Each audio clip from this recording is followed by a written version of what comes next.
Hello बच्चा लोग, मैं आदित्यानंद आपका वेलकम करता हूं एक बेहतरीन से सेशन में इलेक्ट्रिक चार्जेस एंड फील्ड का।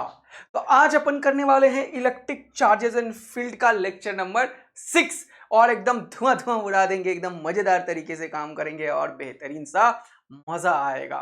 तो इलेक्ट्रिक चार्जेस एंड फील्ड का लेक्चर नंबर 6 में आज करने वाले हैं क्या सर, कूलम्स लॉ जो कल स्टार्ट किया था उसको बहुत बेहतरीन से कंप्लीट करेंगे।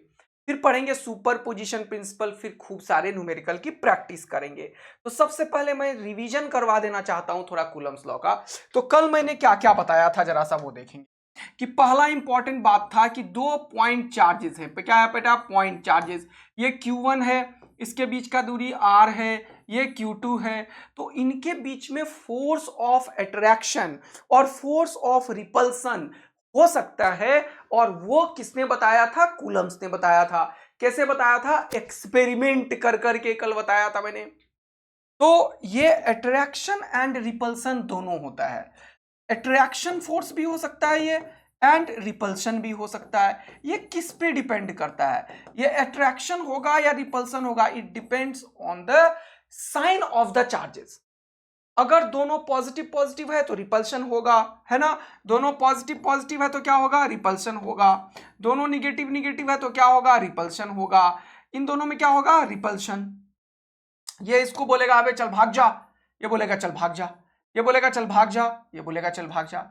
और अगर सेम साइन है, ये निगेटिव है, ये पॉजिटिव है, ये पॉजिटिव है, ये निगेटिव है, इसमें क्या होगा? अट्रैक्शन। ये आएगा चल आ जा मेरे पास, ये आ जाएगा चल आ जा मेरे पास, ये आ जाएगा चल आ जा मेरे पास, ये आ जाएगा चल आ जा मेरे पास। तो ये क्या शो कर रहा है? अट्रैक्शन। ये क्या शो कर रहा है? रिपल्शन। देखो, बात आया समझ में? तो ये पहला चीज हमें पता चला। दूसरा कि इनके बीच का जो फोर्स है, वो फोर्स जो होता है वो क्या होता है? 1/4πε0। वो इनके बीच के डिस्टेंस का इनवर्सली प्रोपोर्शनल होता है स्क्वायर के। तो नीचे आर स्क्वायर लिख दिया। और इन दोनों के चार्ज के प्रोडक्ट के क्या होता है? प्रोपोर्शनल होता है। अब यहां पे देखो, तो मैं सिर्फ मैग्नीट्यूड ऑफ द फोर्स की बात करता हूं। इसको क्या बोलते हैं दोस्त? Magnitude of the force.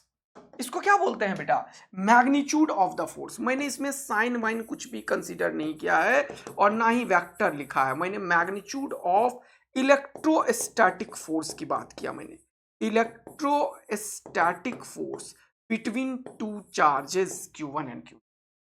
इसका वेक्टर फॉर्म पढ़ेंगे, लेकिन एक चीज ध्यान रखना, हम वेक्टर फॉर्म पढ़े या फिर मैग्नीट्यूड निकाले, हम कभी भी कूलम्स लॉ में मेरे प्यारे दोस्त साइन चार्ज का कंसीडर नहीं करते हैं।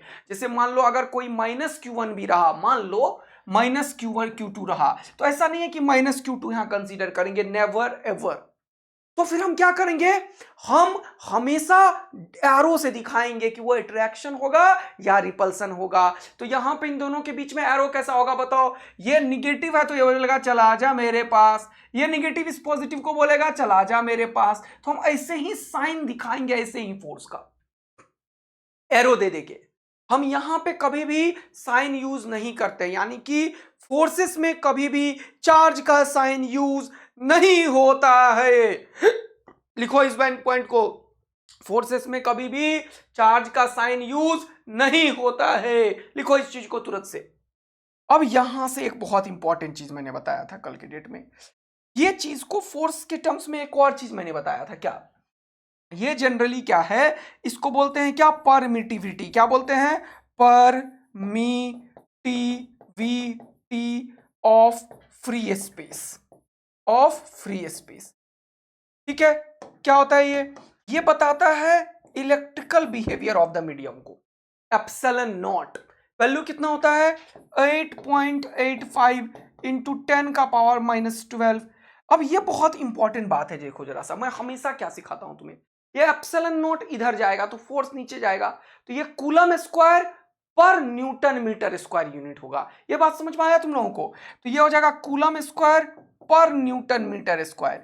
तो ये चीज समझना बड़ा आवश्यक है। यूनिट पर का मतलब नीचे है, इसको ऊपर ले जाओगे तो -1 भी होगा। इसको तुम एक और चीज लिख सकते हो, coulomb square newton inverse metre का पावर -2, ऐसे भी लिखा जा सकता है। नीचे वाला चीज ऊपर जाता है तो माइनस हो जाता है।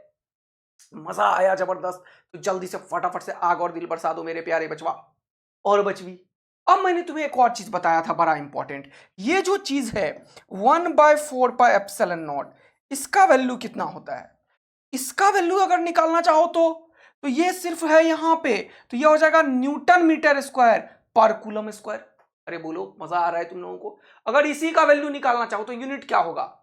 यूनिट होगा न्यूटन मीटर स्क्वायर पर कूलम स्क्वायर। अगर एप्सिलॉन नॉट का निकालना चाहते हो तो epsilon to sir coulomb square by newton metre square. अरे बोलो बेटा, क्योंकि ये जिसका भी यूनिट और डायमेंशन निकालना है उसका फॉर्मूला बना लो। और 4 पाई का कोई भी डायमेंशन नहीं होता है, यूनिट नहीं होता है। बोलो हाँ है ना? ये कॉन्स्टेंट्स है, न्यूमेरिकल कॉन्स्टेंट्स है पाई और 4, इसका यूनिट एंड डायमेंशन नहीं होता है। तो सर 1/4 पाई एप्सिलॉन नॉट को ही हम क्या बोलते हैं? हम एक कॉन्स्टेंट बोल देते हैं के। ओके, ये क्या है? एक कांस्टेंट है। कौन सा है? कांस्टेंट, कूलम्बिक कांस्टेंट है, जिसका वैल्यू कितना है? 9 इंटू 10 का पावर 9। कितना है? 9 इंटू 10 का पावर 9। और यूनिट देखो ध्यान से, न्यूटन मीटर स्क्वायर पर coulomb square, newton metre square पर कूलम स्क्वायर। बोलो मजा आया क्या? बोलो ओ शिट यार, जितना मेहनत किया सब बर्बाद हो गया। अब क्या? तो कुछ भी नहीं।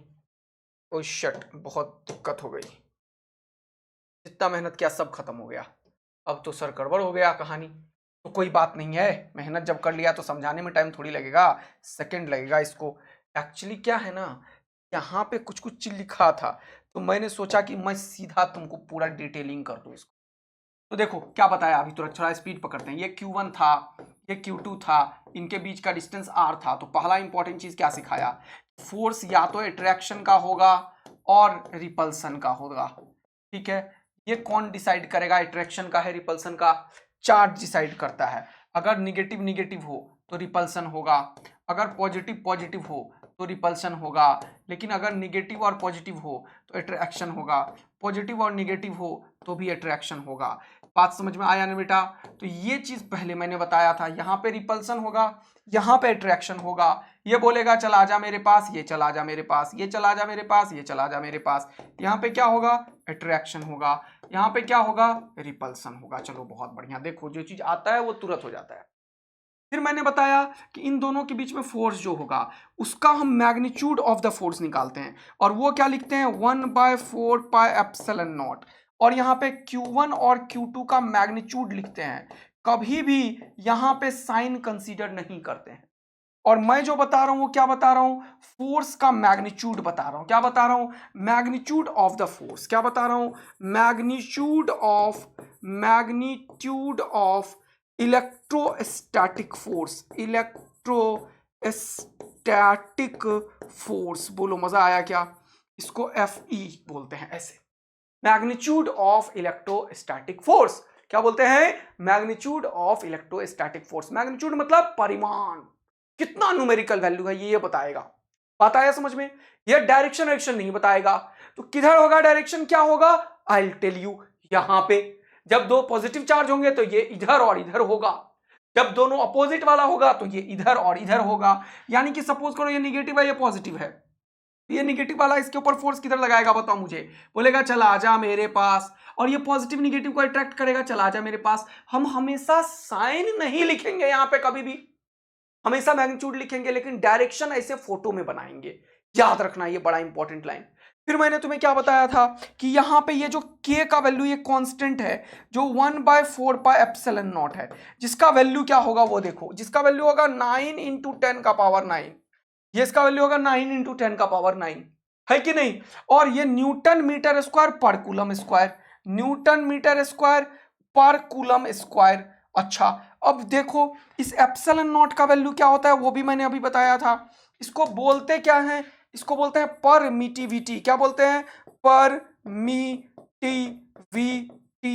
Of free space. Free space क्या बताता है? Permittivity of free space.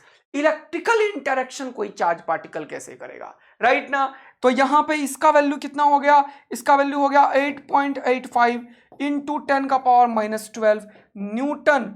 ये देखो, ये देखो देखो देखो देखो देखो देखो, ये इसका निकालना, तो ये ऊपर ये नीचे, तो coulomb square by newton metre square, coulomb square by newton metre square. कितनों को आ गया जल्दी से बताओ। थोड़ा सा इसको बताने में मैं पेश रखा था क्योंकि अभी तुरंत इसको लिख लिया था, फिर से हट गया था ये मेरा। बोलो मजा आया।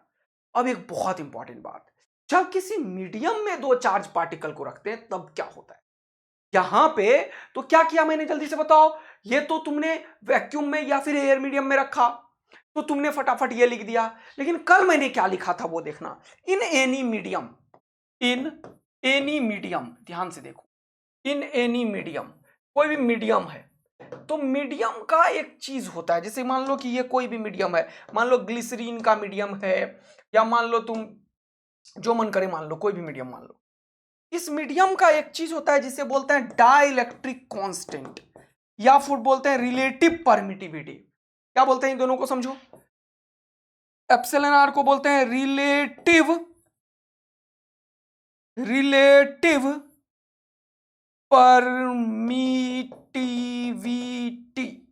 क्या बोलते हैं एप्सिलॉन आर को, रिलेटिव परमिटिविटी, या फिर बोलते हैं इसको डाइलेक्ट्रिक कांस्टेंट। ये सब क्या है इसको समझेंगे अभी। डाइलेक्ट्रिक कांस्टेंट ये क्या होता है सर। तो सबसे पहले हमें समझना पड़ेगा कि अभी जो मैंने बताया था परमिटिविटी वो क्या है। जैसे हम करना क्या चाह रहे हैं कि दो चार्ज है अपने पास, मान लो ये Q1 है, मान लो ये Q2 है, इनके बीच का डिस्टेंस मान लो R है। बहुत बढ़िया सर। अब इन दोनों चार्जेस को जब हम एयर के अलावे, वैक्यूम के अलावे किसी अलग मीडियम में रखते हैं, उस मीडियम का एक इफेक्ट आता है। वो इफेक्ट कैसे होता है उसके बारे में मैं बात करना चाहता हूं। उसके लिए सबसे पहले हमें समझना पड़ेगा इस मीडियम का एक प्रभाव है जिसको कि हम समझेंगे विद द हेल्प ऑफ इन चीजों की मदद से, जिसको बोलते हैं रिलेटिव परमिटिविटी या फिर बोलते हैं डाइलेक्ट्रिक कांस्टेंट। ये दोनों एक ही चीज का दो नाम है, बात समझ लो बस। तो सबसे पहले मैं तुम्हें यह बताना चाहता हूं कि परमिटिविटी क्या होता है, तब तुम्हें मजा आएगा। परमिटिविटी क्या है। परमिटिविटी ऑफ द मीडियम, ध्यान से देखना, यह है it is the measure of the fact, देखो इधर, that how strongly a medium is influenced by external field. इसका मतलब किसी मीडियम में जब कोई चार्ज को रखते हैं तो वहां पे किस तरीके से इलेक्ट्रिकली इंटरैक्ट करता है वो चार्ज पार्टिकल, उसको कौन बताता है। परमिटिविटी ऑफ द मीडियम, उसे कौन बताता है। Permittivity of the medium. तो परमिटिविटी ऑफ द मीडियम होता क्या है, सबसे पहले यह समझना पड़ेगा। अब परमिटिविटी ऑफ द मीडियम होता क्या है। परमिटिविटी ऑफ द मीडियम जो है वो हम डिनोट किस चीज से करते हैं वो समझना पड़ेगा। तो इस परमिटिविटी ऑफ द मीडियम जो है, जो उस मीडियम के इलेक्ट्रिकल इंटरेक्शन को बताएगा, वो जो अभी मैंने बताया वहीं से निकल के आएगा। कहां से, के और एप्सिलॉन आर से। तो होता क्या है, अगर कोई भी मीडियम है मान लो, उसका ये जो परमिटिविटी ऑफ द मीडियम हमें निकालना है, तो हम दो चीज का रेशियो होता है ये। इसका जल्दी से देखो, फटाफट से देखो, ये होता है permittivity of the medium epsilon. ध्यान से देखो, इसको क्या पढ़ते हैं, एप्सिलॉन। क्या पढ़ते हैं, एप्सिलॉन। ये क्या होता है, ये epsilon not permittivity of the free space और रिलेटिव परमिटिविटी, इन दोनों का प्रोडक्ट होता है। अच्छा, यानी कि परमिटिविटी ऑफ द मीडियम जो है वो फ्री स्पेस का परमिटिविटी और एप्सिलॉन आर रिलेटिव परमिटिविटी का प्रोडक्ट होता है। अभी मैंने बताया कि ये जो रिलेटिव परमिटिविटी है उसको कैसे डिनोट करेंगे अपन, परमिटिविटी ऑफ द मीडियम और permittivity of the free space, इसको जब हम डिवाइड करते हैं तो हमें जो चीज मिलता है उसका नाम है बेटा डाइलेक्ट्रिक कांस्टेंट, या फिर इसको हम बोलते हैं रिलेटिव परमिटिविटी। इसी का नाम है क्या, डाइलेक्ट्रिक कांस्टेंट या फिर रिलेटिव परमिटिविटी। क्या नाम है इसका, या तो नाम इसको देते हैं डाइलेक्ट्रिक कांस्टेंट। क्या नाम देते हैं जल्दी बताओ, dielectric constant of the medium, dielectric constant of medium. अच्छा, बहुत बढ़िया बात है।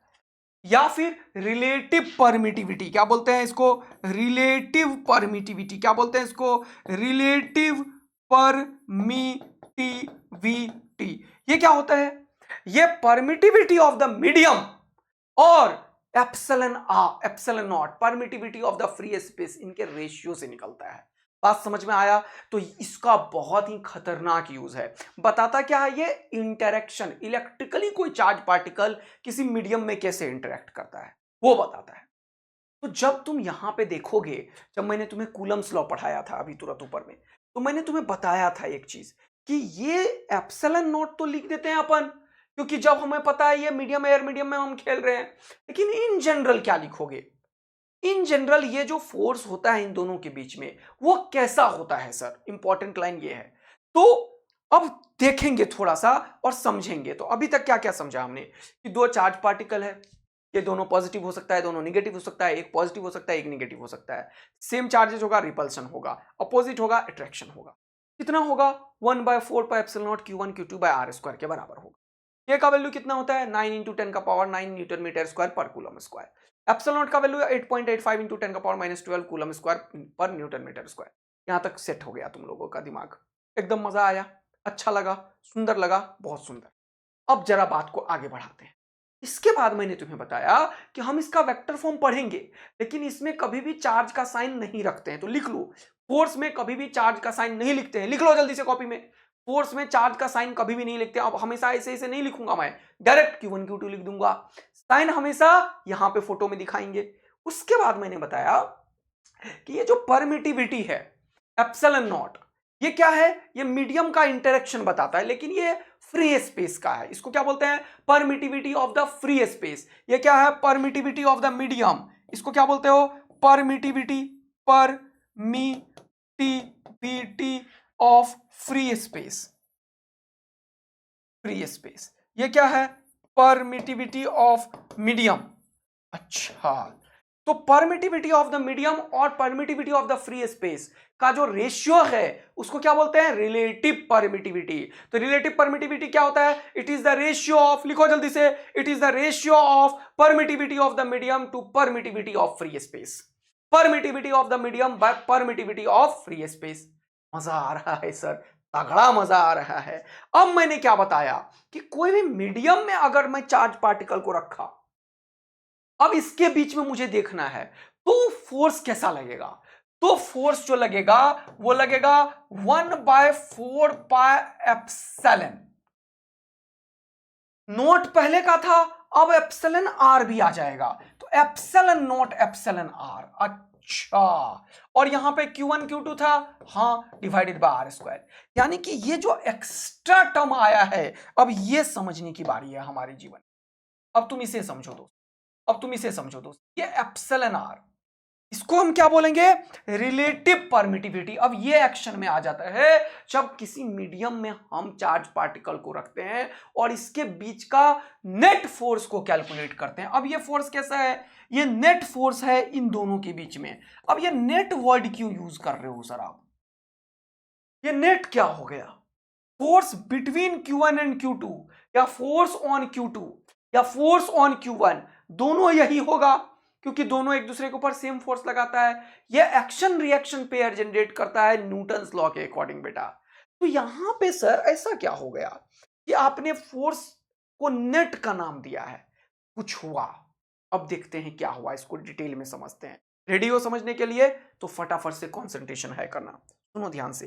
होता क्या है, जब किसी चार्ज को किसी मीडियम में रखते हैं, इस चार्ज की प्रॉपर्टी क्या है? यह अपने आसपास के रीजन में एक फील्ड क्रिएट करता है। सुनना ध्यान से, ऐसे ऐसे फील्ड क्रिएट करता है।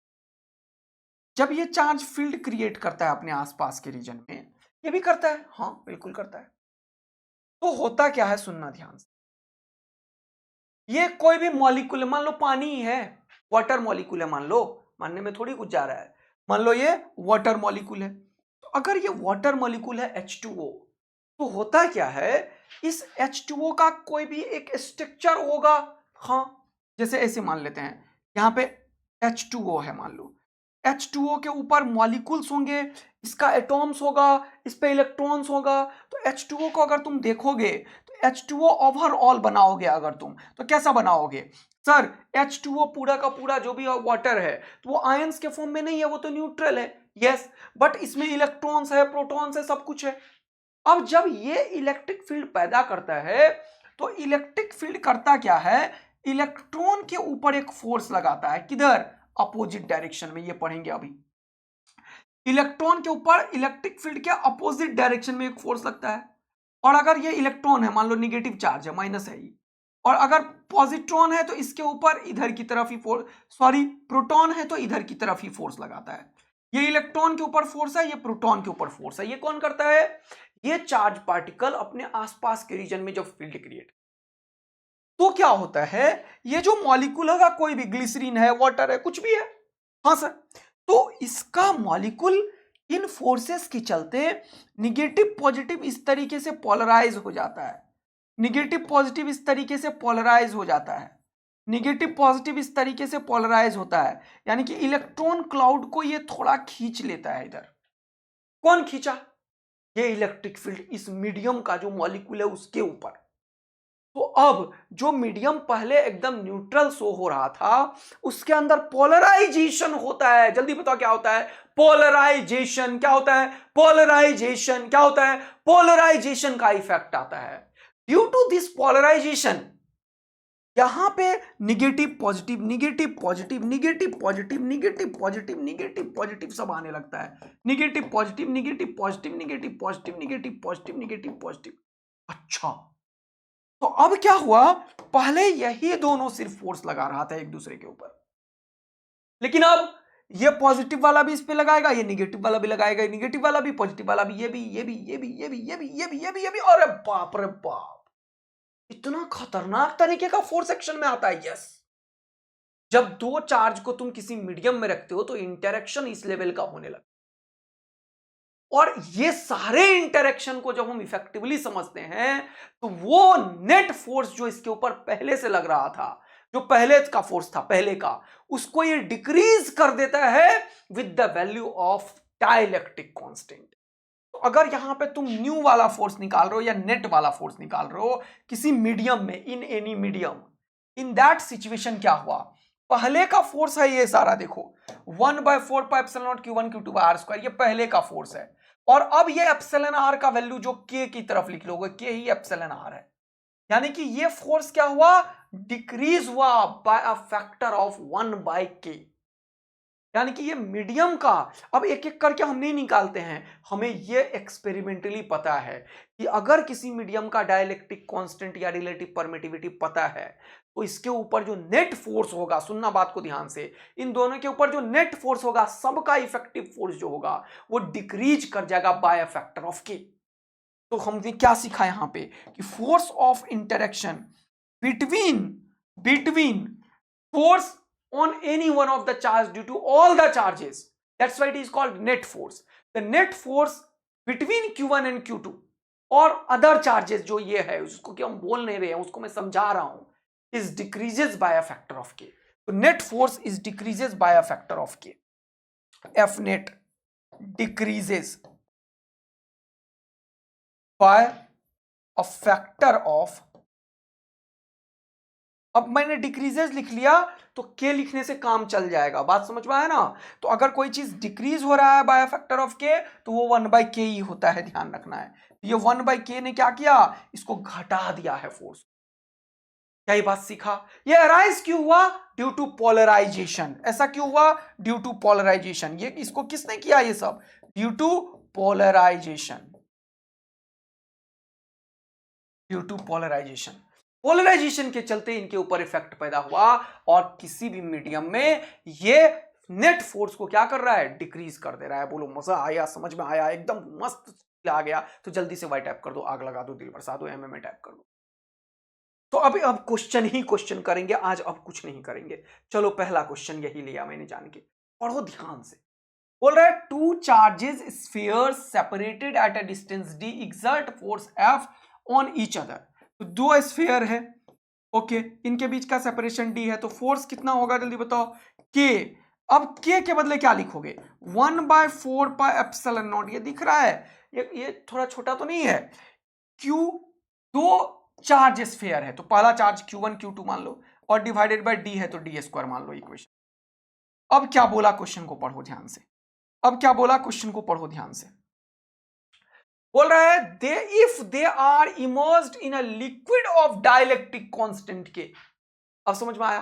अब इनको क्या कर दिया इसने, किसी लिक्विड में डाल दिया भैया, किसी लिक्विड में डाल दिया। चलो, लिक्विड ऑफ डाइलेक्ट्रिक कांस्टेंट के, जब किसी लिक्विड ऑफ डाइलेक्ट्रिक कांस्टेंट के में डाला, किसको, Q1 को और Q2 को, तो अब क्या होगा, अब नया फोर्स पूछा है।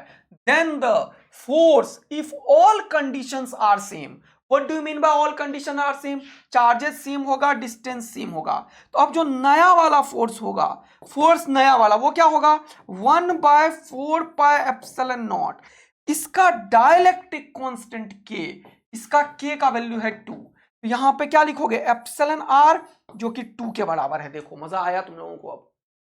और यहां पे क्या लिखोगे, Q1 Q2 by D square.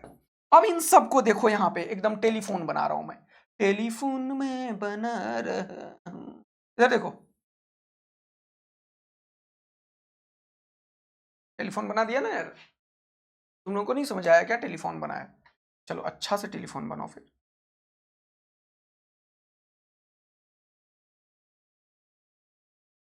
अच्छा टेलीफोन मैं क्यों नहीं बना पा रहा हूं,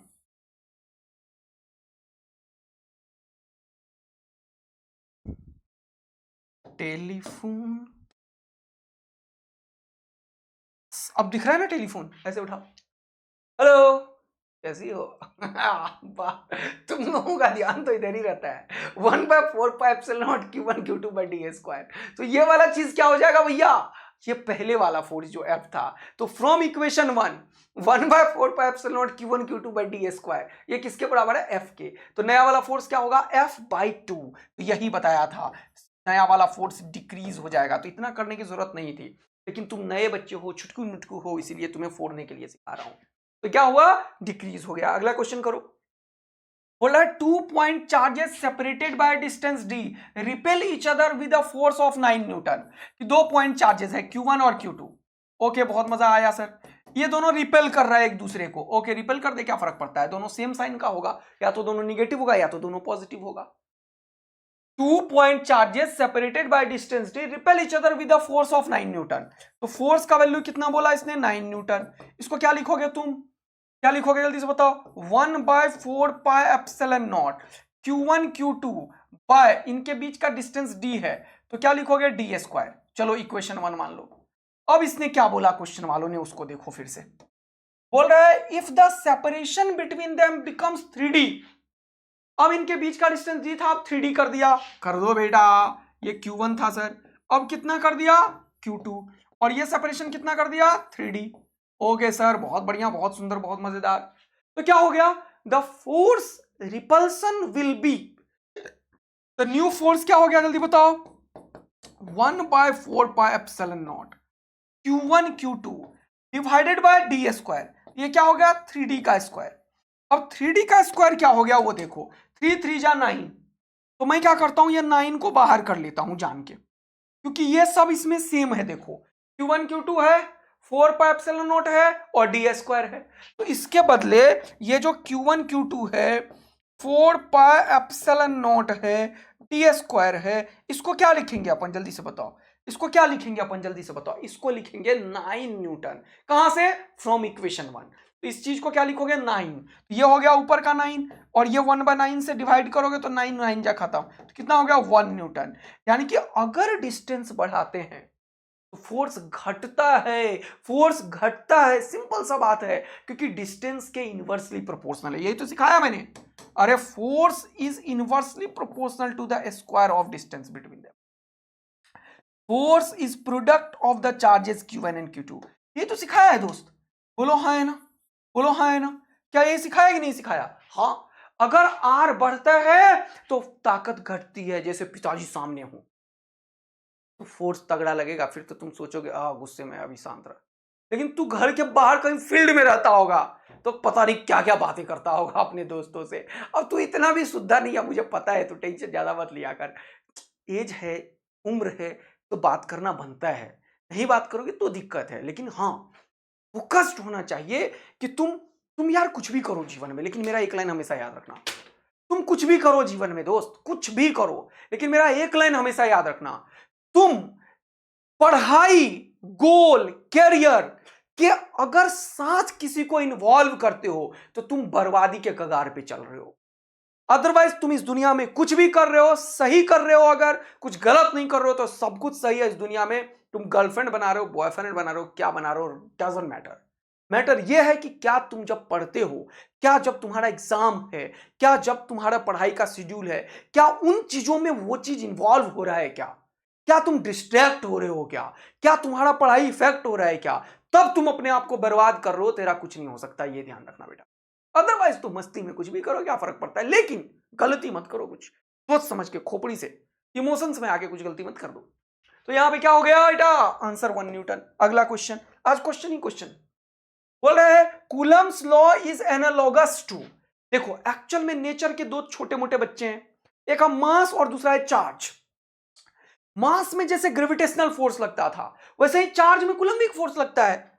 मास वाला फोर्स जो होता है M1 M2 का, यह हमेशा अट्रैक्टिव फोर्स ही होता है। जैसे सन हमारे सारे प्लैनेट्स को अट्रैक्ट करके नचाई जा रही है अपने चारों तरफ, जैसे अर्थ मून को नचाई जा रही है अपने चारों तरफ। कैसे? Due to the gravitational attraction. Getting कि नहीं? तो वो फोर्स ऑफ ग्रेविटेशन कितना होता है, वो होता है G(m1m2/r²।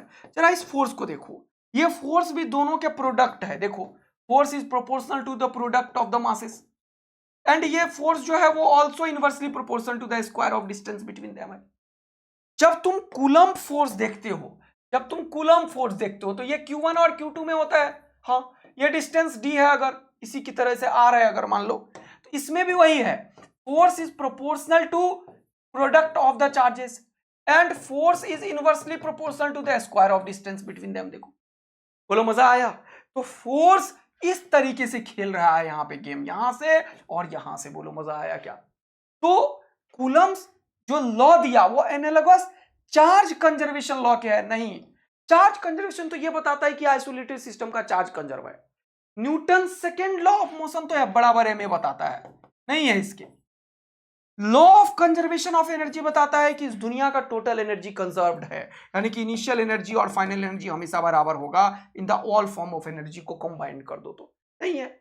लेकिन लॉ ऑफ ग्रेविटेशन क्या बता रहा है वो तुम्हें यहां पे मैंने डिक्टेट किया कि लॉ ऑफ ग्रेविटेशन बिल्कुल force product of the masses के प्रोपोर्शनल है और इनवर्सली प्रोपोर्शनल है square of the distance between them.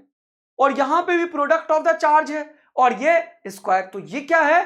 Coulomb's law analogous किसके है? न्यूटन्स लॉ ऑफ ग्रेविटेशन के। वाह वाह वाह, क्या बात है।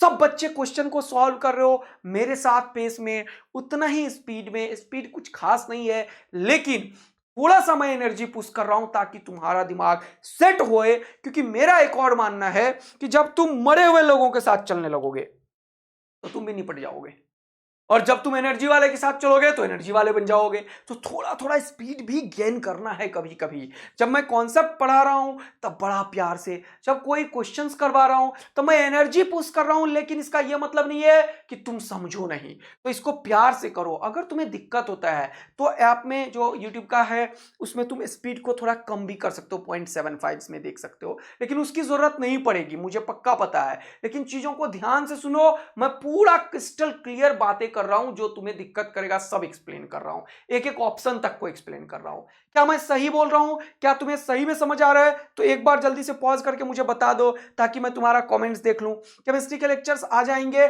थोड़ा अभी बहुत सारा बात चल रहा है और केमिस्ट्री तुम्हें पता है इतना जबरदस्त कंटेंट आ रहा है कि उसके ऊपर बहुत मेहनत हो रहा है, और मेरे पास कोई है नहीं पीपीटी ये सब सारा कुछ करने को, तो उस पर भी मैं जान लगा रखा हूं पूरा का पूरा। तो टाइम लग रहा है थोड़ा सा इसीलिए तो अभी, लेकिन कल सुबह आ जाएगा 10 बजे, ज्यादा लोड नहीं लेना है। ठीक है, मस्ती भरा गेम है। चलो आगे की बात करते हैं यहां पे। अब अगला क्वेश्चन करते हैं सर, पढ़ो। बोल रहा है 2 point charges Q1 and Q2 exert force F on each other when kept at a certain distance apart। तो यह है Q1, यह है Q2। अगर इनके बीच की दूरी कुछ तुमने डाल दिया, कितना डाला? मान लो d डाल दिया इनके बीच की दूरी, तो बोल रहा है ये F फोर्स लगा रहा है, यानी कि F क्या होगा? K भी अब हम लिखेंगे 1/4πε0, बार बार लिख रहा हूं ताकि तुम्हें याद हो जाए। थोड़े दिन के बाद इसको K लिखना शुरू कर देंगे। Q1 Q2/d², ये फोर्स लग रहा है, इक्वेशन 1। When kept, अच्छा तुम लोगों में से कुछ बच्चे जो बोलते हैं सर हमसे न्यूमेरिकल सॉल्व नहीं होता, क्या तुम देख पा रहे हो कि कैसे न्यूमेरिकल सॉल्व होता है? सबसे पहले मैं क्वेश्चन पढ़ता हूं। जैसे मैंने पढ़ा 2 पॉइंट चार्जेस, तो मैंने फोटो बनाया, बोला exert a force F on each other, तो मैं कुछ अपने मन से डिस्टेंस दिया नहीं। When kept at a certain distance, तो सर्टेन डिस्टेंस बोला नहीं तो मान लिया। तो फोर्स क्या होगा बेटा, 1/4πε0 Q1 Q2/d²। यानी कि एक लाइन पढ़ा, उसका सारा इंफॉर्मेशन गैदर किया। ये तरीका है न्यूमेरिकल को अप्रोच करने का। तुम्हें भी यही करना है। पूरा इंग्लिश पढ़ते हुए चले जाओगे, कुछ खाक समझ नहीं आएगा, फिर से पढ़ना पड़ जाएगा। इसीलिए एक लाइन पढ़ा, उससे इंफॉर्मेशन गैदर किया, फिर आगे बढ़ा। If the charge on each particle is half, अब देखो क्या किया इसने, नाउ अब इसने कहानी कर दी। चार्ज जो है दोनों का वो क्या किया, आधा किया, यानी कि Q1/2 कर दिया। चलो इसको क्या किया जल्दी बताओ, Q2/2 कर दिया। Charge on each particle is half and the distance between them is doubled. अभी d था, अब कितना कर दिया जल्दी से बताओ, ये डिस्टेंस कितना कर दिया जल्दी बताओ, ये डिस्टेंस 2d कर दिया। बोला then the new force between the two particle should be. अब इन दोनों के बीच में नया फोर्स क्या होगा, तो नया फोर्स जो होगा वो क्या होगा, 1/4πε0, तो वही होगा। अब Q1 Q2, तो ये होगा Q1/2, ये हो जाएगा Q2/2। अब इसको थोड़ा सा अच्छा लिखना था मुझे, मैंने गलती करी थोड़ी सी, इसको अच्छा लिखो तुम, नहीं तो मिस करोगे। ये हो जाएगा Q1/2 और ये हो जाएगा Q2/2। चलो बहुत बढ़िया, डिवाइडेड बाय इसका डिस्टेंस का होल स्क्वायर, 2d का होल स्क्वायर। ये जान के तुम्हारे लिए मैंने इतना फ्रेश लिखा है, अदरवाइज मैं डायरेक्ट भी कर सकता था इस क्वेश्चन को, लेकिन नहीं, तुम लोग प्यारे नन्हे मुन्ने चुटकू बच्चे हो, तुम्हें दिक्कत हो सकती है। तो ये क्या हो गया, Q1 Q2/d², 1/4π, इसको अलग करो, 1/4πε0, ये हो गया d²। यहां पे क्या हुआ वो देखो, Q1 Q2 और ये 2 जा 4 लिखो यहां पे, और ये 2 जा 4 लिखो यहां पे। अब इसको समझने की कोशिश करो। ये Q1 Q2 तो मल्टीप्लाई कर दिया सर आपने, 4πε0 को लिख दिया आपने, यहां से d² लिया, लेकिन ये 2 का स्क्वायर 4 तो लिखा, और ये 2 × 2 मल्टीप्लाई करके भी 4 आया, तो 4 × 4 क्या हुआ, 16। और ये चीज जो है वो किसके बराबर है बताओ, F के। यस सर, यही तो लिखा हुआ है यहां पे। ये सारा चीज को एक बार नोटिस करो, क्या लिखा हुआ है देखो, Q1 Q2/4πε0d², ये किसके बराबर है, F के। तो ये क्या हो जाएगा, F/16। ये क्या हो जाएगा, F/16। ये क्या हो जाएगा, F/16। क्या हो जाएगा, F/16। देखो मजा आ गया तुम लोग। तो ये कहानी हमारे सामने बन के आई बेटा, ये कहानी हमारे सामने बन के आई बेटा, कि फोर्स जो होगा वो क्या होगा, F/16 के बराबर होगा। तो मजा आया सर, जबरदस्त। चलिए आगे बढ़ते हैं, एक और क्वेश्चन करते हैं, पढ़िए। बोल रहा है each of the 2 point charges are doubled and their distance is halved. इस बार क्या किया था देखो, each of the point charges is doubled, इस बार आधा किया था, डिस्टेंस को डबल किया, इस बार उल्टा किया।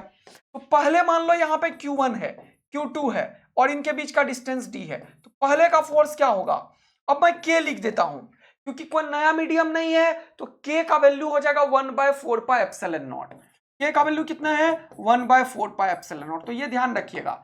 तो मैं अब k लिखूंगा, k Q1 Q2/d², ये पहले का फोर्स है। अब क्या हुआ, नया चीज की बात किया इसने कुछ, ये each of the 2 point charges are doubled, तो ये Q1 हो गया 2Q1, ये Q2 हो गया 2Q2। बोलो मजा आ गया। Each of the point charges is doubled and distance is halved. पहले d था तो अब d/2 हो गया, दिखाना भी चाहिए था छोटा मुझे, लेकिन लिख दिया तो चलो कोई बात नहीं है। ये डिस्टेंस को आधा कर दिया। बोल रहा है force of interaction becomes n times. अब जो नया वाला फोर्स है वो पुराने वाले फोर्स का n टाइम्स हो गया, यानी कि n × F हो गया। यही बोला क्वेश्चन वालों ने। चलो अब देखो, अब नया फोर्स निकालो, तो k Q1 Q2, तो ये हो गया 2Q1 2Q2, तो 2 जा 4Q1 Q2 लिख लो, बाय r², तो d/2 का होल स्क्वायर तो हो गया d²/4। तो ये 4 भी ऊपर चला गया, समझ आया ये 4 कैसे ऊपर गया, सबसे नीचे वाला ऊपर चला गया। अब देखो यहां पे k Q1 Q2/d², k Q1 Q2/d² को क्या बोलती है दुनिया, f। तो तुम क्या लिखोगे, n × F is equal to 4 4 जा 16, और ये k Q1 Q2/d² लिख ही दो, k Q1 Q2/d², इसका वैल्यू कितना है, F। तो ये क्या हो जाएगा 16F। अब इन दोनों को इक्वेट करो तुम, अकॉर्डिंग टू द क्वेश्चन, क्योंकि यही बोला नया वाला फोर्स क्या हो गया, n टाइम्स हो गया। तो ये F और ये F निपट गया, तो बचा क्या, n का वैल्यू 16। आंसर क्या हो गया जल्दी बताओ कि n जो है where n is equal to 16। क्या क्वेश्चन देखते जा रहे हो, अगला पढ़ो। सारे क्वेश्चंस तुम्हें न्यूटन्स लॉ का जो एनालॉगस है कूलम्स लॉ उसके ऊपर करवा रहा हूं। अगर तुम लोगों से न्यूमेरिकल बन रहा है और थोड़ा मोटिवेट हो रहे हो तो कमेंट करके जरूर बताओ। और यार तुम लोग देख के चले जाते हो, एक बटन है, सीख रहे हो ना तुम यार, तो एक सब्सक्राइब वाला बटन जरूर दबाओ यार, थोड़ा मोटिवेशन मिलेगा मुझे भी। और अपने दोस्तों को सब जगह शेयर कर दो यार, तो थोड़ा अच्छा लगेगा मुझे। और कमेंट्स तो जरूर करो अगर सीखते हो, सिर्फ लाइक करके भागने का जरूरत नहीं है, ताकि मुझे समझ में आए कि एक्चुअल प्रॉब्लम को हम फेस कर रहे हैं या नहीं, एक्चुअल बच्चों तक हम पहुंच रहे हैं नहीं जिनको जरूरत है। और जरूर ये चीज उनको पहुंचाइए जिनको रियल जरूरत है, जिनके पास पैसे नहीं है 1000 2000 3000 भी, उनको ये पहुंचना चाहिए। बोला 2 point charges repel each other with a force of 100 Newton. अब ये पॉइंट चार्जेस है Q1 Q2, छोटा बड़ा कुछ भी ले सकते हो, डिस्टेंस d है। इन दोनों का रिपल्सिव फोर्स जो है वो कितने के बराबर है, 100 न्यूटन के। तो क्या हो गया, ये हो जाएगा K Q1 Q2 by D square. चलो मजा आया। अब क्या बोला क्वेश्चन वाला, हमेशा आगे की तरफ बढ़ते हैं। बोल रहा है, बोला वन ऑफ द चार्जेस, एक कोई चार्ज इंक्रीज्ड बाय 10%। अब तुम लोग को क्या दिक्कत हो जाती है इसमें, जब भी मैं बोलता हूं इंक्रीज्ड बाय, तो पहले चार्ज में 10% को ऐड करो, यही बताया। अब नया वाला चार्ज क्या हो गया, मान लो Q1 डैश हो गया Q1 प्लस Q1 का 10%। आया मजा भाई, इंक्रीज्ड बाय 10%, मतलब 10% जो होगा उसको इसमें ऐड किया गया। अगर इंक्रीज 2 होता तो सीधा 10% हो जाता। वो बात समझ में आया। इंक्रीज्ड बाय में उस चार्ज में तुम इस चार्ज का 10% को ऐड करोगे, तो ये दोनों खुपाच हो गया। ये हो गया 10 Q1 प्लस Q1, एलसीएम लेके 10 Q1 प्लस Q1 हो गया 11 Q1 बाई 10। ये नया चार्ज अब हो गया है Q1 डैश। बोलो, बोल रहा है and the other is reduced by 10%। तो Q2 डैश कितना हो जाएगा, Q2 माइनस Q2 का 10%। बोलो मजा आया, खुपाच हो गया 10 Q2 में से Q2 गया, कितना हो गया 9 Q2 बाई 10। ये दूसरा चार्ज हो गया। बोलो हाँ है ना, 10 Q2 में से Q2 गया, कितना बचा 9 Q2 बाई 10। बोल रहा है the new force of repulsion at the same distance would be. अब बोला अब नया फोर्स बताओ, तो अब ये रहा Q1 डैश, इसके बीच का डिस्टेंस अभी भी वही है, ये रहा Q2 डैश, और इनका जो नया वाला फोर्स है वो क्या हो जाएगा K Q1 dash Q2 dash, हो गया 11 बाय 10 Q1, ये हो गया 9 Q2 बाय 10, और डिवाइडेड बाय क्या हो गया जल्दी बताओ, इनके बीच का सेपरेशन का होल स्क्वायर। देखो मजा आया, मस्ती भरा गेम चल रहा है। तो ये क्या हो गया देखो K, ये हो गया Q1 Q2, बहुत मजा आया। और ये हो गया 11 9 जा 99 डिवाइडेड बाय ये हो गया 100, ये डी स्क्वायर इंटू 100। अब चीजों को समझो, ये जो K Q1 Q2 by D square है, ये जो K Q1 Q2 by D square है, उसका वैल्यू कितना है 100। तो मैं इसको लिख दूंगा नए वाले फोर्सेस के बदले ये वाला 100, फिर यहां पे 99, फिर नीचे 100। अब क्या करूंगा वो बताओ, ये और ये खत्म, तो ये कितना हो गया 99 न्यूटन। तो फोर्स जो नया वाला है वो कितना हो गया 99 न्यूटन। देखो कितना हो गया 99, 96, 98, 94 नहीं है, तो नॉन ऑफ द अबव भी टिक करने का औकात रखना चाहिए तुम्हें, क्योंकि जब तुम क्वेश्चन को सॉल्व करोगे तब ये सब चीज डेवलप होगा। बोलो बच्चों, क्या एकदम सीखते जा रहे हो। टेक अनदर क्वेश्चन, चलो पढ़ो इसको ध्यान से। बोल रहा है two identical spheres with charges 4Q okay and -2Q okay kept some distance apart exert a force F on each other। इन दोनों के बीच का डिस्टेंस को R रख दो, तो F कितना होगा K Q1 Q2 4Q into 2Q। अब देखो मैंने यहां पे साइन नहीं लिखा है, लेकिन हमें पता है मनी मान कि ये दोनों अपोजिट साइन है, तो दोनों एक दूसरे को अट्रैक्ट करेगा, अपोजिट है तो दोनों एक दूसरे को अट्रैक्ट करेगा। बोल रहा है if they are made to touch each other. अब क्योंकि अब इसको ऐसे बनाना पड़ेगा, मुझे ऐसे बनाना पड़ेगा क्योंकि अब इन दोनों को टच कराने की बात इसने कर दी। तो जब इन दोनों को टच कराने की बात करेगी तो क्या होगा वो समझो। जब इन दोनों को टच कराया तो क्या हुआ वो देखो, ये और ये टच हो गया, यही दोनों है। तो मैंने क्या बताया था, ये दोनों कैसा है, आइडेंटिकल स्फीयर्स है। मैंने इसीलिए तुम्हें बताया हुआ है जब आइडेंटिकल स्फीयर हो जाता है तो चार्ज दोनों के सम का आधा हो जाता है। एक बहुत इंपॉर्टेंट बात है, बहुत इंपॉर्टेंट इंफॉर्मेशन यहां से याद रखेंगे। तुम लोग को मैं डबल ए आर्मी बना रहा हूं। क्या बना रहा हूं, डबल ए आर्मी। कैसे बने तुम, अगर कभी भी आइडेंटिकल स्फीयर्स बोल दे तो करके देखो ना, इसका मतलब इसका भी रेडियस आर ही है और इसका भी रेडियस आर ही है। इसका चार्ज इसके रेडियस पे डिपेंड करेगा, इसका चार्ज इसके रेडियस पे डिपेंड करेगा। जब तुम इन दोनों को सॉल्व करोगे, सुनना ध्यान से, तो क्या होगा Q1 Q2 निकालते हैं सर।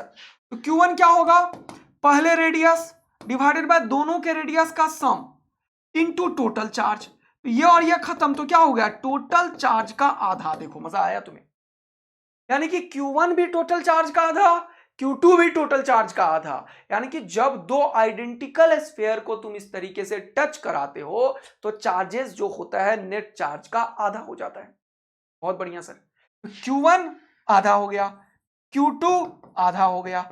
अच्छा, तो यहां पे अब नया चार्ज जो हो गया वो इन दोनों का सम करो पहले, क्योंकि ये चार्ज कितना है 4Q, ये कितना है -2Q। तो Q टोटल कितना हुआ जल्दी बताओ, 4Q प्लस -2Q। बोलो हाँ है ना। तो 4 में से 2 गया, कितना हुआ 2Q, 2Q। और इसका आधा करो तो आधा कितना होगा Q और Q। तो नया चार्ज हो गया Q और Q। आया बात समझ में। तो बोल रहा है if they are made to touch each other, तो दोनों को जब टच कराओगे तो अब चार्जेस Q और Q रह जाएगा दोनों के ऊपर। And replaced eight their old position, old position का डिस्टेंस कितना था R, तो अब भी कितना हो गया R, ये मतलब है replaced eight their old position. तो जितना पहले का था उतना ही डिस्टेंस पे रख दिया। तो बोल क्या रहा है, बोल क्या रहा है, the force between them will B. तो अब इन दोनों के बीच का फोर्स निकालो तो कितना हो जाएगा K, Q1 Q2, तो Q और Q divided by R square, ये हो जाएगा। तो अब इसको कैसे लिखोगे, K Q square by R square. अब इसको सॉल्व करो ध्यान से, तो ये कितना हो जाएगा 4 2 8, K Q square by R square is equal to F। तो ये K Q square by R square किसके बराबर है, F बाय 8 के बराबर है। देखो K Q square by R square किसके बराबर है, F बाय 8 के बराबर है। तो तुम क्या करोगे, K Q square by R square is equal to F divided by 8। बोलो मजा आया क्या, अच्छा लगा क्या, सुंदर लगा क्या। अगर ये सब हो रहा है तो जल्दी से आग और दिल बरसा दो, जल्दी से आग और दिल बरसा दो। K Q square by R square F by 8 के बराबर होगा। तो K Q square by R square जो है वो F बाय 8, यानी कि नया वाला जो फोर्स है तुम्हारा वो पुराना वाला फोर्स का आधा 8 टाइम्स हो जाएगा, ये हो जाएगा F बाय 8। तो आंसर क्या हो गया वो देखो, बोला the force between them will B, तो नया फोर्स F बाय 8, इसी को बोलते हैं 1/8 ऑफ F। कितने को पूरा क्वेश्चन समझ में आया जल्दी से बताओ। पहले तुम्हारे पास चार्ज था, फिर इन दोनों को टच कराया, टच करा के फिर से अपने पोजीशन पे रख दिया।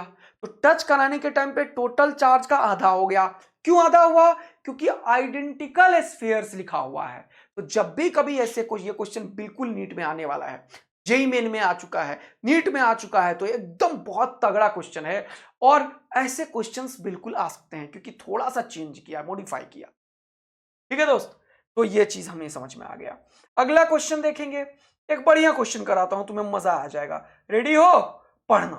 देखो न्यूटन्स लॉ के ऊपर कैसे क्वेश्चंस फ्रेम होता है और इलेक्ट्रिक चार्जेस इन फील्ड में vector, Newton's law, work power energy सबको धीरे धीरे यूज कर करके सीखेंगे। तो तुम डरो मत, मैं सब पढ़ाऊंगा, बेसिक से पढ़ा रहा हूं, तुम्हें सिखाऊंगा। जैसे ये क्वेश्चन देखो, बोल रहा है 2 particles having mass m and charge q, charge q है और मास m है।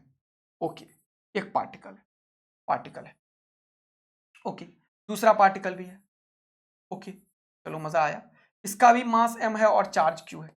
Okay, each are placed on the rough horizontal surface. ये दोनों किस पे प्लेस्ड है? रफ हॉरिजेंटल सरफेस पे है। देखो, placed on rough horizontal surface. अब समझने की कोशिश करते हैं इसको। बोल रहा है rough horizontal surface with coefficient of static friction mu. इन दोनों के बीच में फ्रिक्शन कोफिशिएंट कितना है? म्यू। म्यू म्यू बोल रहा है what can be the minimum separation between them. बोल रहा है इन दोनों के बीच का मिनिमम सेपरेशन क्या होगा? Are minimum. समझना क्वेश्चन को, बढ़िया क्वेश्चन बता रहा हूं। So that they may remain stationery. अभी तुमने क्या पढ़ा है बताओ, कि अगर ये दोनों चार्ज है तो ये वाला इसके ऊपर फोर्स लगाएगा, किधर लगाएगा? सेम चार्ज है तो ये बोलेगा चल भाग जा, और ये भी इसे बोलेगा चल भाग जा। हाँ सर। अब इसका कुछ मास है तो धरती माता नीचे लगाएगी mg, और इसके ऊपर एक फोर्स ऊपर की तरफ लगेगा नॉर्मल। ये नॉर्मल mg के बराबर होगा, तभी ये y डायरेक्शन में मूव नहीं करके हॉरिजेंटल पे पड़ा होगा। समझ आ रहा है? अब क्योंकि इसका फ्रिक्शन कॉफिशिएंट है म्यू, तो जैसे ये इलेक्ट्रोस्टैटिक फोर्स जो इसके ऊपर है कितना है? के Q1 Q2 तो Q स्क्वायर बाय इनके बीच का सेपरेशन R मिनिमम का स्क्वायर लगेगा। तो जैसे ही ये फोर्स लगेगा तो ये फ्रिक्शन जो है वो बोलेगा अबे कहां जा रहा है, रुक। जैसे सपोज करो मेरे हाथों में फ्रिक्शन है, या फिर मेरे पास मेरा डायरी है जिसपे मैं लिखता हूं, और ये एक बॉडी है मान लो। देखो मैं अपने हाथ से थोड़ा सा फोर्स लगा रहा हूं, अभी मुझे पता है थोड़ा ज्यादा लगा दूंगा तो ये चल जाएगा, इसलिए धीरे फोर्स लगा रहा हूं। देखो ये फिंगर जो है वो फोर्स लगा रहा है, लेकिन ये हिल रहा है क्या? थोड़ा सा बढ़ा रहा हूं मैं, ये मुझे फील आ रहा है। तुम खुद करके देखो, बहुत स्लोली इंक्रीज करना, या नहीं तो कोई बड़े ऑब्जेक्ट को ले लेना घर में, जैसे कि कोई बड़ा ऑब्जेक्ट ले लेना, तब तुम्हें एकदम फील आएगा। जैसे कि मान लो तुम्हारे घर में कोई टेबल है या चेयर है, ऐसे है यहाँ पे, मान लो इसको मैं फोर्स लगा रहा हूँ, ये तो भाई हिल ही नहीं रहा है, हिल ही नहीं रहा है भाई, जान लगा दिया मैंने, हिला ही नहीं ये वाला चीज। क्यों? क्योंकि इसका फ्रिक्शन फोर्स मेरे फोर्स को ओवरकम कर रहा था। क्योंकि इसने बोला कि आर मिनिमम रखो, जब डिस्टेंस मिनिमम होगा तो फोर्स मैक्सिमम होगा। अरे वाह सर, ये डिस्टेंस जब कम रखोगे सबसे कम, तो ये फोर्स सबसे ज्यादा होगा, मैक्सिमम फोर्स लगेगा। ये समझो, जब मैक्सिमम फोर्स लगेगा तब फ्रिक्शन अपने मैक्सिमम औकात पे होगा। हाँ, और फ्रिक्शन का जो मैक्सिमम औकात है, बात को समझना, वो म्यू इंटू एन होता है। फ्रिक्शन का मैक्सिमम वैल्यू जो होता है वो होता है म्यू इंटू एन। समझना, कोई भी फ्रिक्शन म्यू इंटू एन नहीं होता, पहले ये बात समझो तुम लोग। फ्रिक्शन मैक्सिमम वैल्यू जो होता है फ्रिक्शन का, वो होता है म्यू इंटू एन। इसीलिए इसने बोला आर मिनिमम बताओ, क्योंकि कोई भी डिस्टेंस नहीं है, ये कोई भी डिस्टेंस पे ये रुका रह सकता है, लेकिन वो हम नहीं बता पाएंगे, क्योंकि म्यू इंटू एन जो होता है वो मैक्सिमम स्टैटिक फ्रिक्शन होता है। तो जब इन दोनों के बीच में फोर्स इधर लगा इलेक्ट्रोस्टैटिक्स, और इसने बोला मिनिमम बताओ, देखो देखो देखो यहां पे बोल रहा है मिनिमम सेपरेशन बिटवीन देम। तो जब डिस्टेंस करोगे मिनिमम तो फोर्स लगेगा मैक्सिमम। पता है कि नहीं समझ में? जब तुम्हें बहुत तेज गुस्सा आ रहा है और मम्मी से तुम लड़ाई कर रहे हो तो एकदम दोनों सामने आ जाता है, भाई साहब क्या ही हो रहा होता है। लेकिन एक छत के नीचे और मम्मी को गुस्सा आ रहा हो, तब क्या ही होगा फोर्स। तो जब तुम डिस्टेंस दूर करने लगते हो तो फोर्स ऑफ अट्रैक्शन और रिपल्सन डिक्रीज करता है। मैं क्या बताया, ये चार्ज का पूरा कहानी आदमी का, ह्यूमन बीइंग के नेचर पे चलता है। बिल्कुल चार्ज वैसा ही है जैसे हम लोग हैं, समझ गए कि नहीं बेटा? तो यहां पे फोर्स कितना होगा? K Q square by R minimum का होल स्क्वायर। जब ये मिनिमम है तो फोर्स मैक्सिमम है, इसीलिए फ्रिक्शन का वैल्यू म्यू इंटू एन है, और एन का वैल्यू mg है, तो फ्रिक्शन का वैल्यू कितना आ गया? Mu mg। अब क्वेश्चन बोला minimum separation between them so that they remain stationery, यानी कि ये रुका रहे।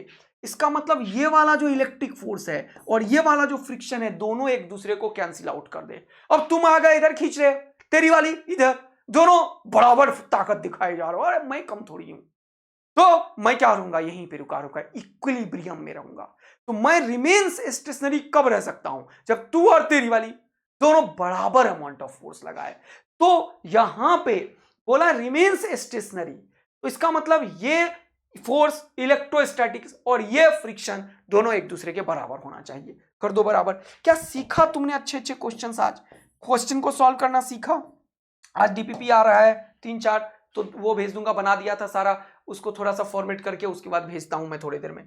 बहुत मेहनत कर रहा हूं तुम्हारे पीछे, सच्चाई है ये, बहुत मेहनत है। डीपीपी खुद, केमिस्ट्री खुद, पूरा पढ़ाई करना, कंटेंट बनाना, पूरा मेहनत है। टेस्ट लेना, मोटिवेट करना, डिफरेंट वीडियो बनाना, और वो भी सारा कर रहे हैं। तो तुम लोग को अगर इफेक्टिव लग रहा है ना ये चीज और रियल में मेहनत है यार, तो यार सब्सक्राइब बटन जरूर दबा के जाओ अगर तुम सीखते हो, और इसको शेयर करो यार थोड़ा, तभी तो दुनिया तक जाएगी, तभी तो मेरा मेहनत भी काम आएगा यार, और उन लोगों तक पहुंच पाएगा जिसे इसकी सही में आवश्यकता है। तो इन दोनों को बराबर कर दो, तो ये हो गया म्यू एम जी। देखो म्यू एम जी, तो फ्रिक्शन फोर्स इलेक्ट्रोस्टैटिक फोर्स को ओवरकम करेगा। दोनों का डायरेक्शन अपोजिट होगा, मैग्नीट्यूड सेम होगा। ऐसे मैंने मैग्नीट्यूड वाइज बराबर किया, अगर मैंने वेक्टर वेक्टर नहीं लिखा तो फ्रिक्शन और इलेक्ट्रोस्टैटिक को बराबर कर रहा हूं। के बदले 1/4πε0 लिखना चाहो लिख लो, आर मिनिमम का स्क्वायर, और ये हो गया क्यू स्क्वायर। देखो मजा आ गया। तुम्हें ये चाहिए तो इसको ऊपर फेंक दो, तो ये ऊपर गया तो ये हो गया आर मिनिमम का स्क्वायर, और ये क्या हो गया, ये हो गया क्यू स्क्वायर डिवाइडेड बाय 4πε0, और ये नीचे आ गया तो हो गया म्यू एम जी।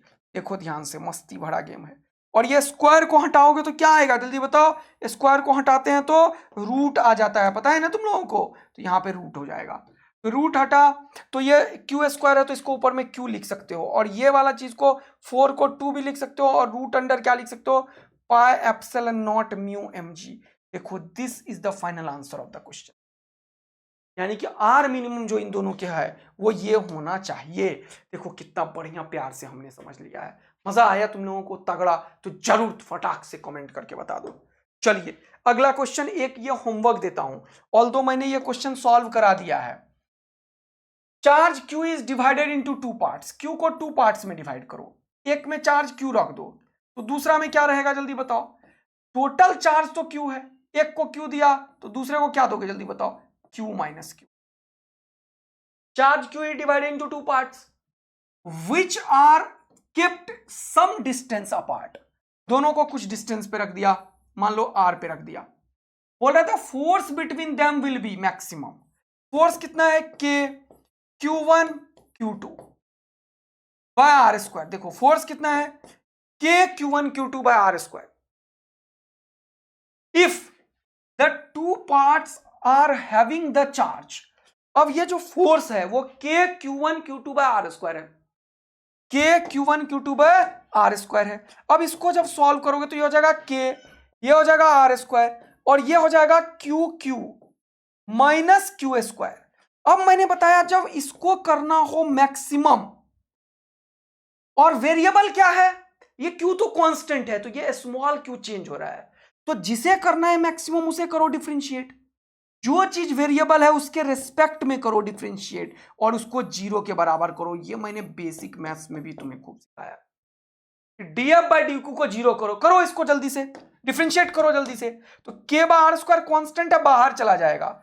अगर इसको डिफरेंशिएट करोगे तो ये कांस्टेंट बाहर, ये कांस्टेंट है तो बाहर, और dq बाई dq हो जाएगा 1, और ये क्या हो जाएगा, dq स्क्वायर बाई dq, ये कितना हो जाएगा 2q, ये हो जाएगा 1, और ये q और ये q स्क्वायर का differentiation 2q is equal to 0। तो q का वैल्यू कितना हो गया, q बाई 2।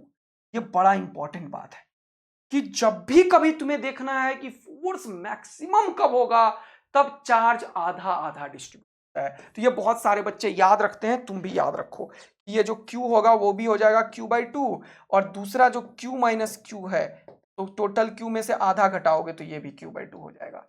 तो कुछ क्वेश्चन और होमवर्क दे रहा हूं 2-3-4, तो आप लोग इसको अटेम्प्ट कीजिएगा। जितना भी क्वेश्चंस बताया इसको बड़ा प्यार से समझिएगा, कीजिएगा। कल फिर से भयानक मजा लेने के लिए तैयार रहिए। ये 3-4 क्वेश्चन का ऑप्शंस जो भी तुम्हारा आंसर आए या नहीं आए, टिक करके मुझे जरूर बताना दोस्त। Thank you so much. हमारे नायाब सीरीज में जहां पूरा देश के बच्चों को फिजिक्स तगड़ा पढ़ाने का हमने जिम्मा लिया है, और हम कल मिलेंगे फिर से एक और जबरदस्त केमिस्ट्री, फिजिक्स 11, 12 सबके लेक्चर के साथ। Thank you, love you.